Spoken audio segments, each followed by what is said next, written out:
Hello and welcome to Steve's Vintage Model Builds, where today we're going to review a kit that I first showed just a couple days ago. Let me adjust the camera here. There. Just a couple days ago I just showed the box. And this is my first motorcycle kit. I was just, surfing around on Amazon, or punting down the Amazon River, whichever way you want to look at it. And I saw this, and it was very reasonable price, only about $40 plus tax. So as always, I took a look at it on ScaleMates, and I didn't watch a build on this yet. I will before I start it. But yeah, it intrigued me a little bit, and I've been becoming more and more interested in automobiles and stuff, and so this seemed like a good thing to get. And I mean, for $40, looked like a great little kit. Okay, so pet peeve rant. This kind of stuff drives me nuts. Normally Honda doesn't shrink wrap their stuff, but if you're gonna do it, don't slap a sticker right on the front of it there. Put it on the side or the bottom or the back or whatever. And I know it's a legal warning to avoid dangerous suffocation, keep plastic bags away from babies and children. It's not really a bag, and why in the world would you have to say, do not use this bag in cribs, beds, carriages, or playpens? Why would you do that? Why would anybody try to do that? I don't get it. Anyways, so I'm gonna before we get into the kit, I'm gonna ditch this right away. And it isn't even really shrink wrapped, it's taped here.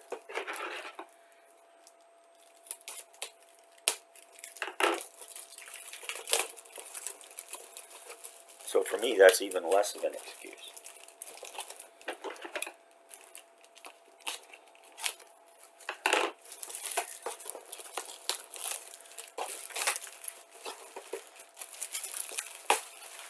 And if you're a fan of motorcycles, you'll know there's been some drama over Harley Davidson.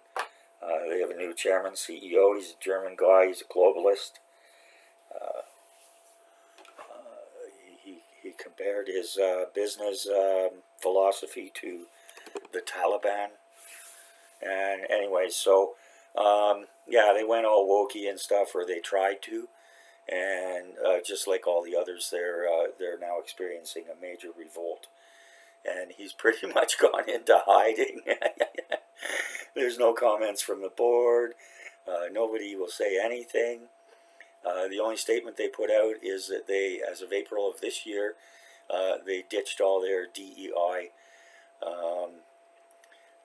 initiatives, and that goes from hiring all the way down to who they source from and all that kind of stuff. So, I'm optimistic that the tide is turning on this insanity. But you never know. Anyways, so I don't know a lot about motorcycles. I don't know a lot about motor stuff, period.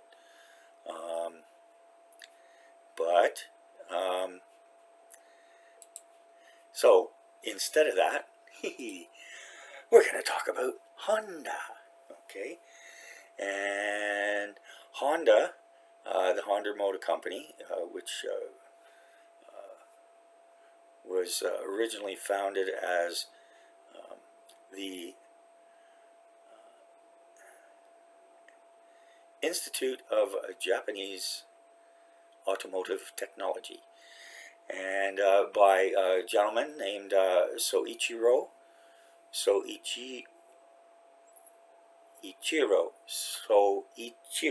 Honda. Sorry about that, my Japanese friends, and I apologize to the Soichiro family.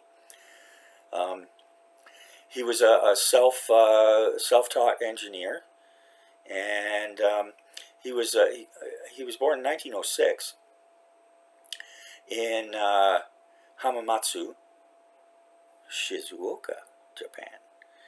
And as most modelers will know, Shizuoka is now the headquarters of most of the major Japanese model kit manufacturers, as a lot of other businesses and so forth.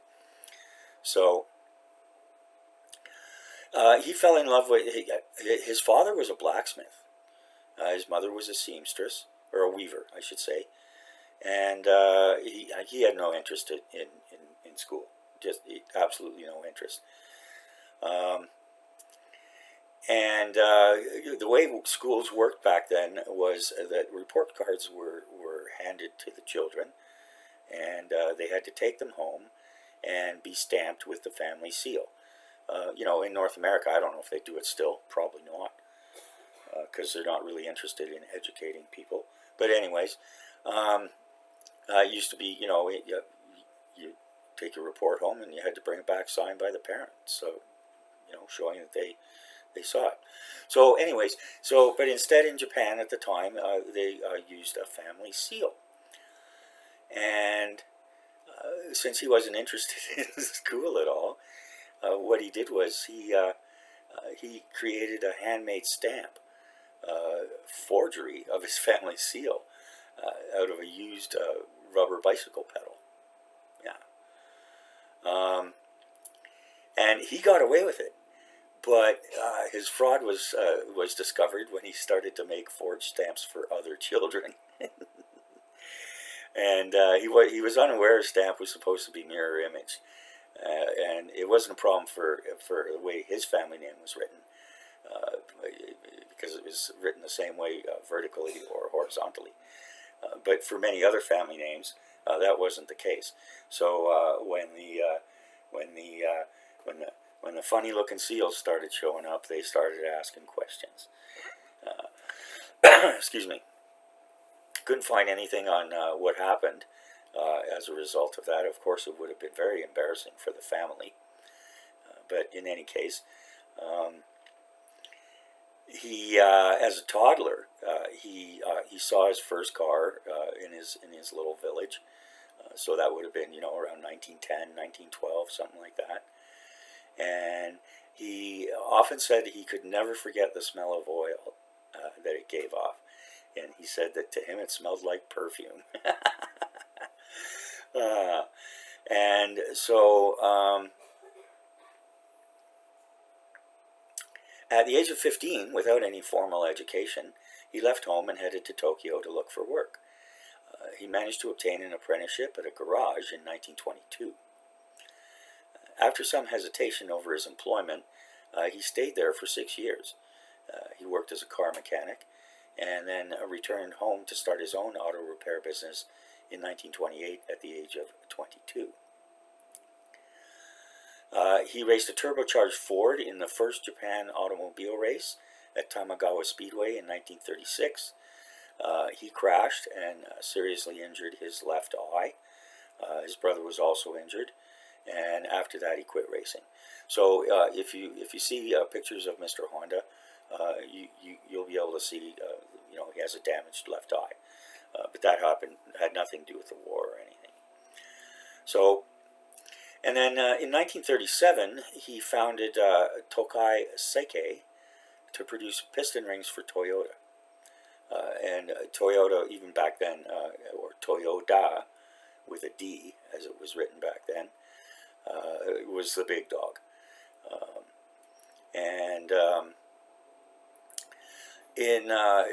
Towards the end of World War II, a B-29 bomber attack destroyed his factory in Yamashita, in 1944, and the water plant collapsed in 1945 in the Mikawa earthquake. After the war, he sold what was salvageable of the company to Toyota for 450,000 yen, and used the proceeds to found the Honda Technical Research Institute in October 1946.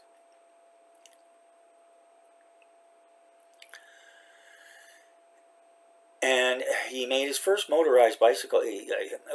After the war, he came across a stash, whatever you want to call it, of 500 little gasoline engines that were used, or were supposed to have been used, to run radio sets, to produce power for radio sets. So they would run a generator which produced the power for the sets.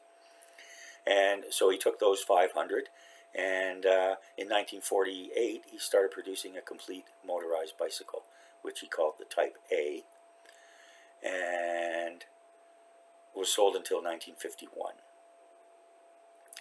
In 1949 he produced the Type D, which was a true motorcycle with a pressed steel frame, designed and produced by Honda, and with a two-stroke 98cc 3-horsepower engine. That was the first model of the Dream series of motorcycles.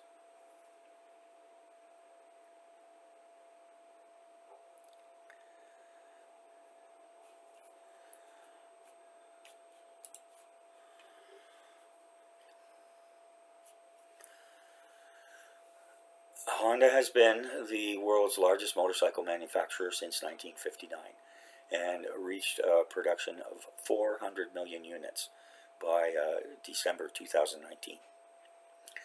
Honda is also the world's largest manufacturer of internal combustion engines measured by volume, producing more than 14 million internal combustion engines each year.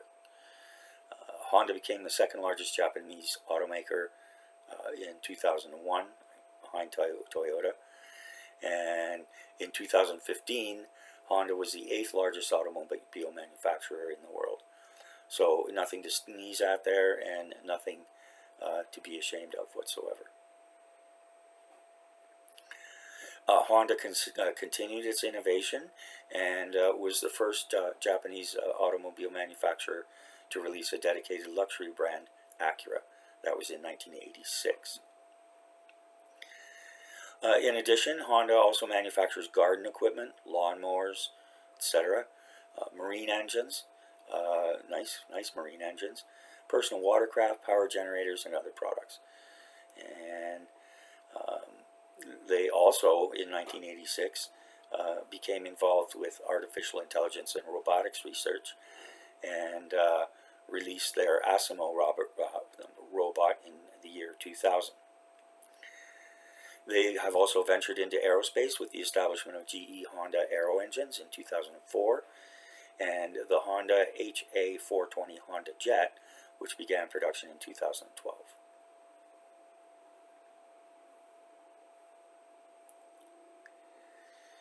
They've always invested heavily in research and development, and as I had mentioned before, they were always very innovative, and he was a rebel, but he was a very successful rebel. And to go back to the Toyota story, initially, back in the 1930s, he bid for and got a contract with Toyota to manufacture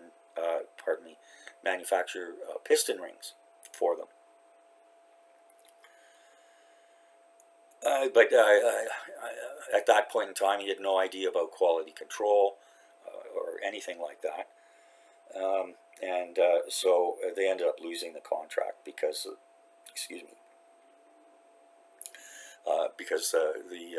what was being produced just wasn't acceptable to them. It wasn't reliable, and so on and so forth.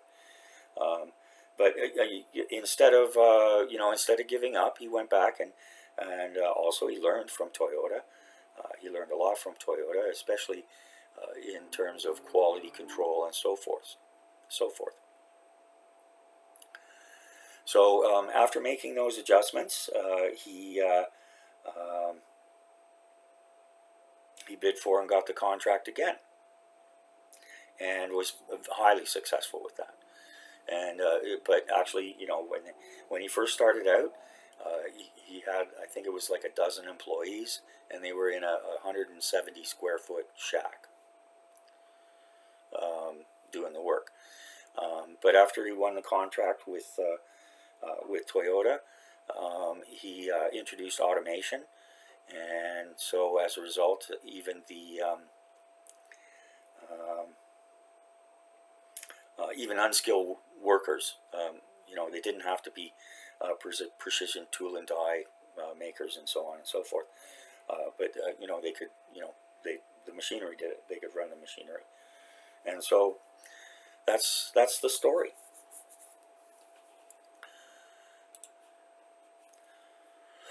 Excuse me. Okay, so we're going to get into the kit here, and it's the Honda CB750F custom tuned, and this kit, I believe, was first tooled in 1982, and it indicates that the new parts came out in 1995. So I guess that's whatever the custom tuning is here.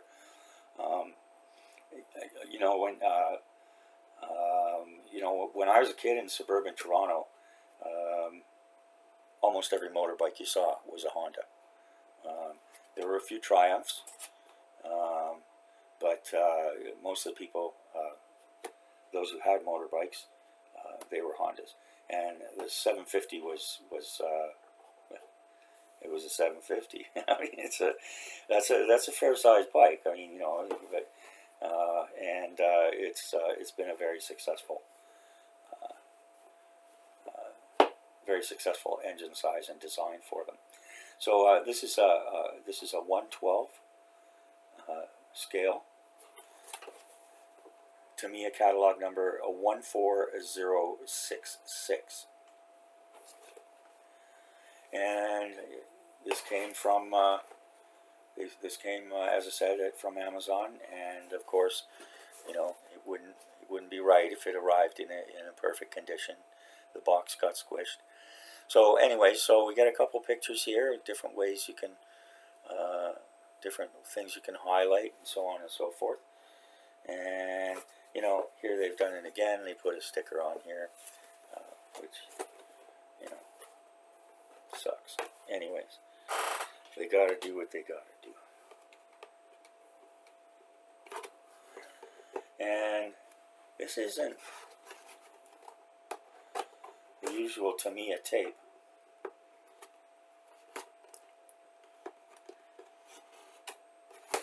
And they do quite a few different motorcycles, and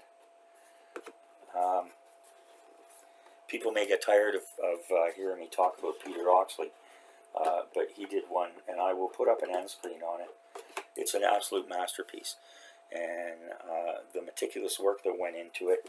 He had to build the chain, link by link, and of course that's one of their premium kits. But anyways, if you want to see a beautiful piece of model kit work, check out that video. And here we go. So after all that, we're finally into the box. Yeah. Okay. Ooh. So let's see what we've got. Oh, and speaking of motorcycles, we were out today, and we were driving down the Nanaimo Parkway, which is Highway 19, basically runs north-south. And we're going along. I'm doing my usual leisurely pace of 90 kilometers an hour in a 90-kilometer-hour zone, and come ripping up from behind comes this guy on a motorcycle. I don't know motorcycles well enough to know what kind of motorcycle it was. All I know is that it was blue and white, and it had the engine was covered with anyways, it said Dunlop on it. Anyways, he came ripping by. Must have been doing 120, and I mean there was some traffic. It wasn't a lot of traffic, but it's a windy road, and today it was a wet day, and so I think he kind of maybe had a death wish. But excuse me, I remember thinking to myself, gee, I wonder if one of these turns I come around, or one of these curves I come around, I'm going to find them all splattered all over or whatever. I mean, that road, it's trees almost right up to the road. There's rock cuts, the one false move and you know your strawberry jam all over the all over the rock face. But anyways, so he went ripping by, and then we continued driving along, and then he come around a corner. No, he hadn't plastered himself into it, but his bike had stalled. Whatever happened, his bike had stalled. So there he was on the side of the road. You little dink. There he was on the side of the road, you know, paddling like a duck, trying to keep his bike moving and trying to get it to turn over and start her up. And anyways, I just laughed so hard I almost had an accident myself. Yeah. If that ain't karma, I don't know what is. But anyways, so here we go. I just thought that was hilarious. I'm not the kind of person who revels in people's misfortune. But serve you right, you little jerk. Okay, so here we go. And we cannot get away from the famous Tamiya Hotchkiss fasteners. I mentioned in another video, people are always asking, why do they still use those things? Why do they do that? And I went and found out, basically, it's faster and more efficient for them. And apparently it's cheaper to buy staples than it is to buy power to run shrink wrap machines. That's the answer I got anyways. Okay, so let's see what we've got here. We've got a decal set, looks like. Ooh, this looks very nice. Oh, I love it. Oh, it's a Japanese license plate. I mean, you wouldn't expect anything else, but oh, I love that. That's a Japanese license plate. And you've got gauges, you've got all sorts of stuff. And of course, they're the usual Tamiya whatever. I like Tamiya decals. A lot of people really don't like them, but to each their own. Maybe those are the people who like Edward decals. Not going to say anything more about that. And so we have some beautiful chrome parts here on this sprue, bright and shiny and flawless. Look at that exhaust. Look at those exhausts. Oh, that's so nice. And here we have some metallic color parts. This is the engine, and I guess some of the, struts or whatever you call these things. Quite detailed. So we've got 1, 2, 3, 4, a whole bunch of pieces. Here's the cylinders, and yeah. So that's a nice little grouping there.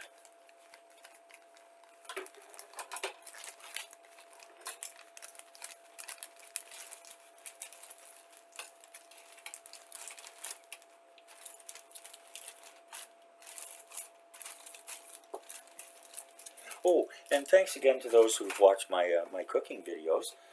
I'm enjoying making them. And thanks to Marco, my most recent subscriber. I think he's a Ukrainian fella. But anyways, yeah. So as new subscribers come online, I'm going to mention all of their names. At this point, I'm afraid, I wish I had done it already, but I got to start somewhere. I appreciate all my subscribers, whether I name you or not. I really do. Excuse me. And here we've got some body parts. I don't think I'm going to open this. You don't really need. We don't really need to open this to see what's going on. It's pretty straightforward. Got some nice, nice contour here. This is nice with the. You can see the little thing that flips up in the back for storage, and then we've got a big fat headlight, which is beautifully contoured. Can you see that? Let's check. See if we can. There. See that? Yeah. And obviously we've got the various different lights, and I guess this might be a battery case. I don't know. We'll find out about that.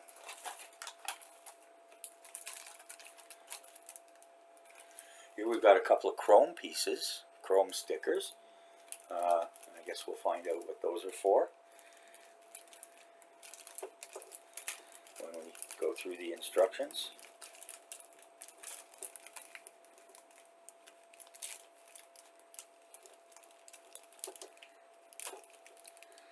Oh, and speaking of cooking as well, while we were out today, went into our local grocery store, Country Grocer,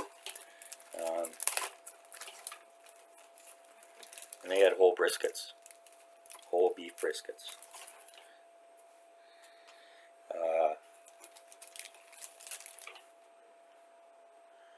About $100. Well, this was 90 or 92. Anyways, big brisket. A couple feet long. Got both the flat and the thicker part. And so there'll be a video coming up not before too long about how to make corned beef. And of course you can cook brisket without corning it, but I have everything I need to do that, and I did it last year, and it turned out great. Okay, and here, so we've got some black parts, and here we've got, part of the exhaust thing, and we've got some more engine parts, radiator, shocks. Everything's perfectly molded, as you'd expect from Tamiya.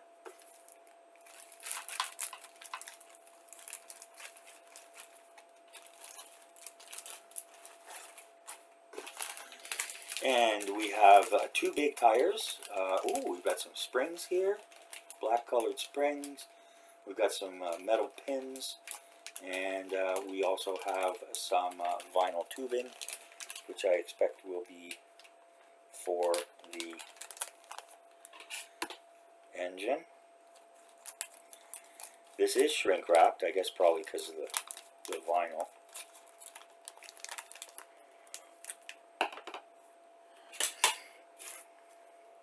And some people don't like the vinyl tires. I don't mind them. I'm not that much of a purist. These have no seam. Well, there might be a little bit here.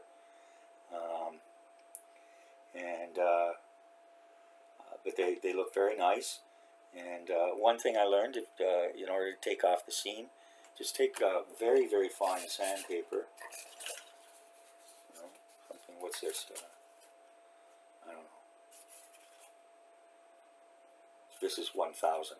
So just take some very fine sandpaper and just gently sand it off, and that takes care of the seam, and it also gives a bit of a road-worn look to the tire without damaging the side here.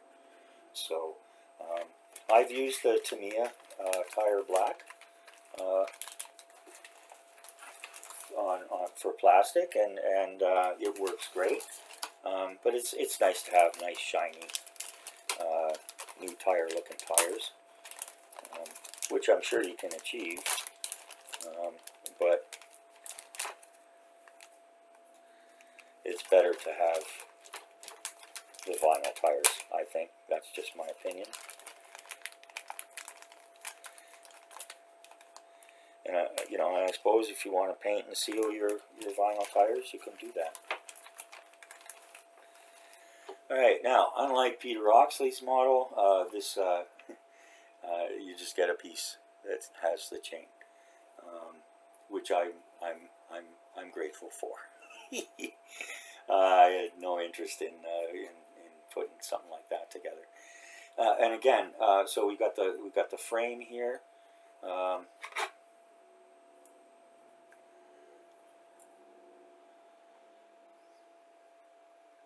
And all sorts of other parts. Again, I'm not seeing any flash. Well, there's maybe a tiny little bit. Yeah, there's a little tiny bit there. Just in that one spot. But otherwise, that's it. And, here we have nice wheel rims. Lovely wheel rims, different front and back, and different spoke options here. So that's nice. The seat is beautifully contoured, and actually looks rubber. You know, well, not rubber, whatever material they use. I expect it was vinyl.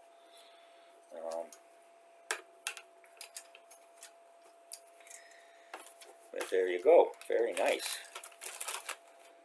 Oh, there's a piece of something here come off. Or maybe it's just loose in there. Have to be careful of that. Looks like some kind of a spacer. So. Okay, and here we go with, we've got the Tamiya Tech tips, which are great. If you need tips, they're excellent tips. If you need something to line your spray paint box, there you go. So, anyways, yeah, and they talk about, you know, how to remove the chrome plating, and all the various different ways to paint. And they also plug in, I haven't seen this, they have a plastic model technique guide. I'll have to look into that. Oh, it's only in Japanese. Oh well, okay. I won't look into that then. My Japanese is very rudimentary. I can get by in a restaurant or have a very light conversation, informal conversation. But it's a beautiful language.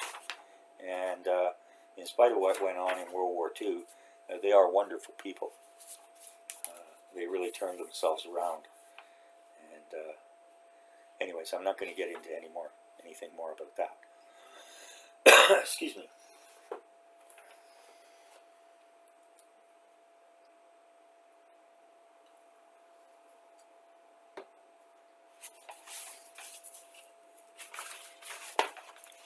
And we get the usual Tamiya fold-out panel. Nice photograph. I guess it's a photograph of the completed motorbike. And Tamiya's done a nice write-up here as well, as they always do. And so I'll read this off. You want to see my face while I read? There we go. There we go. You can see the back of the hobby room. Got my hair cut today. Looks a little messy now, but anyways. Since the introduction of the legendary Honda CB750 motorcycle at the end of the 1960 era, it has been regarded as the high-performance, large-displacement, multi-cylinder bike to own. In 1979, Honda earned this proud reputation with the introduction of their CB750F. This motorcycle is a direct descendant of the World Endurance Road Race Championship bike, which won the race. The expertise gained from these races was fully incorporated into the CB750F road bike. Highly sophisticated DOHC, that's dual overhead cam. I'm so smart. 4-stroke, 16-valve, 4-cylinder engine. Whew. Yeah, we go fast in that, Daddy. Has the pent roof combustion chamber for optimum efficiency. And I have no idea what that is. Well, I know what a combustion chamber is, but anyways. This powerful engine is mounted in a highly rigid double cradle frame of welded steel tubing, which rides on lightweight aluminum alloy Comstar wheels for increased handling performance. Stopping power is accomplished with a front and rear triple disc braking system. The low position race type separate handle.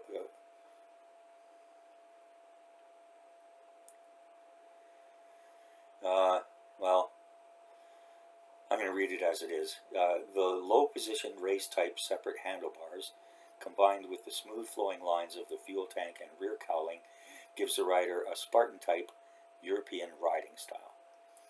The trend-setting CB750F is still a very popular motorcycle today among bike enthusiasts, and many add their own special parts to improve overall looks to their tastes and requirements.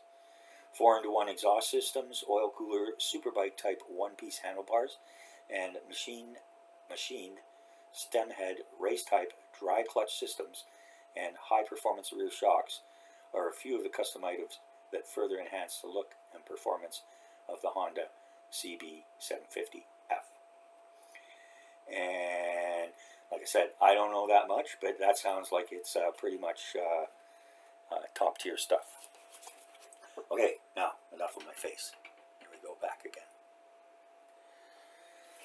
Okay, so let's take a look here.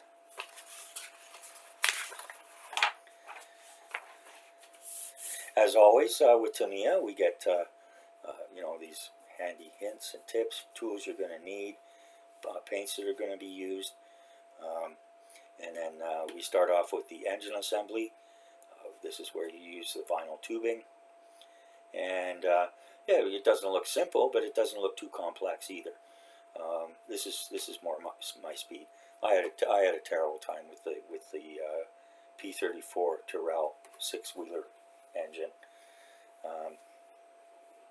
I will get back to it, but I'm going to have to go and study diagrams of that engine more.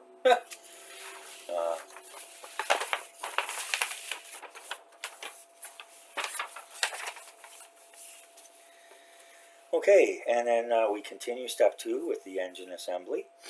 And again, this multicolored plastic, as we saw. So, you know, if you wanted just to build it and put it on the shelf, it might probably look acceptable. I'm not going to do that. I'm going to paint it up real good. I'm going to leave the chrome parts the way they are. I gave up on trying to simulate chrome. Excuse me. I use Tamiya silver leaf for some things when I want shiny aluminum, like for the B29 Super Fortress or the Mirage. But otherwise, I just stick with the chrome. I had one kit where, you know, I stripped it all down, and then, you know, and there is stuff you can get. I think I saw something in the hobby shop yesterday, mirror or something. But geez, costs more than gold. But you know, if that's important to you, that's important to you. For me, it's shiny, it's bright, and I found that, you know, when I was done with it, I mean, not that I have any skill about that at all. I just didn't like the look of it. So just go with what it is there. Okay, and then so we put the frame in around the engine. Look at the size of that engine. Oh my goodness. And then we got the chain here, and chain guard, sprocket wheel, drive wheel. Excuse me. And then we're putting the tires together and putting the tires on, or the wheels together. And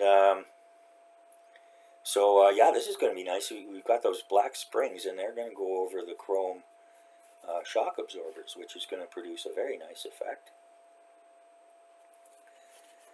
And then we put this part here, this part there, these parts go there. Here's the exhaust system, shows you how to put that in. I expect everything will go together beautifully, as you would expect always with Tamiya.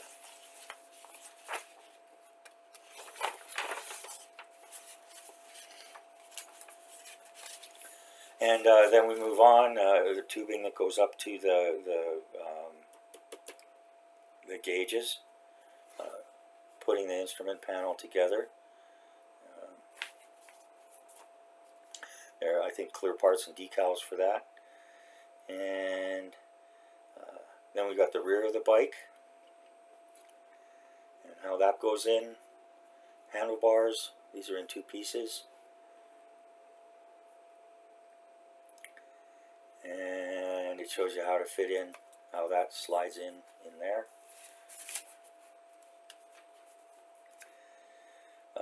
Then we've got the fuel tank, and attaching that, the clutch and pedals, finally the seat, the mirrors, all that kind of stuff.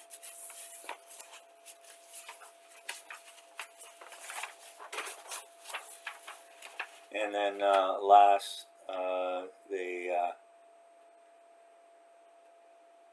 they recommend a gloss aluminum TS17 There's various decals that go on here and here, as well as the striping and the other detailing.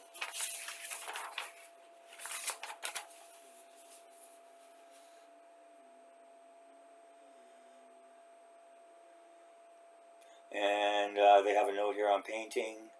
Honda CB750F was offered in several metallic colors such as silver, blue, red, and black. The instructions depict the popular metallic silver. It is also recommended to custom paint the motorcycle to your own desires. Detail painting is called out during construction and should be done at that time. So that's nice. You know, they tell you when you need to paint it. So again, one more reason why you need to go through your instructions step by step, understand them, and also understand you know, how everything's going to go together and what you're going to need to paint and when.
Alright, so time to rate the kit. And I'll just quickly go over the system that I use. It's a 12-point system, 10 standard points, 2 points, up to 2 points for packaging, up to 2 points for sprues, up to 3 points for parts, and up to 3 points for instructions. Each of those categories can receive a quarter-point bonus for any wow factors. Excuse me. And I also allow for up to a full point for what I call value. Excuse me. How much enjoyment am I going to get out of it, as opposed to possible frustration? You know, against the cost and so on and so forth. So, all right. So packaging, lovely box art. It's not their fault that Amazon crushed it.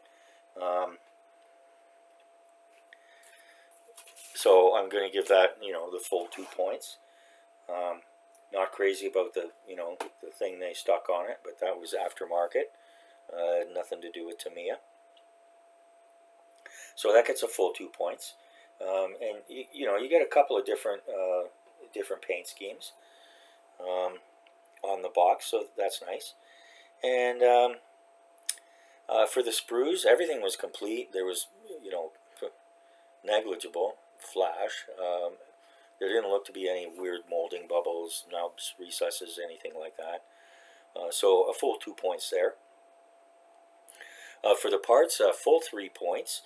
You know, we get the vinyl tubing, we get the chrome parts, we get the clear parts, we get the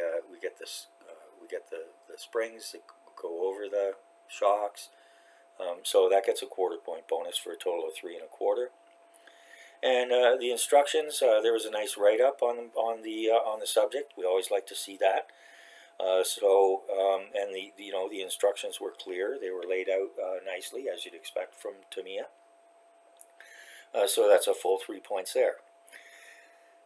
And for value, I'm going to give it a full 1, a full point. For $40, you've got a lot of parts in here of different colors and so on and so forth. So yeah, that's that's a big one there. So that brings us to a total of 11.25, which is a very, very respectable rating. 11.25 out of 12. So this one's going to be down the queue a little bit, and I might bring it to the Philippines and work on it when we're there. We'll be there for 5 weeks, so I'll go through model kit withdrawal if I can't do something working on a kit for 5 weeks. My goodness, oh my God. So anyways, yeah, so that's it for today. Thanks to everybody for watching. I really appreciate everybody's time always, and hope you've enjoyed this one. It's something a little different. Please do tune in for Peter's video, and after seeing that, if you don't agree with me, the man's he's a master. Well, something wrong with it. Okay, so thanks again, and we will be seeing you shortly, probably next time for a cooking video. The peppers are starting to really come in, so along with brisket, I think I might do a stuffed pepper recipe, which also doubles for cabbage rolls. And we're going to have some completed build stuff going on, and I'm going to get started on the Merkava. So once again, thanks for joining me. Have a great day. Stay safe, and feel free to leave comments. Always happy to see them and respond if appropriate. Yeah. So, all right. Well, thanks again, and we will see you again soon. Bye now.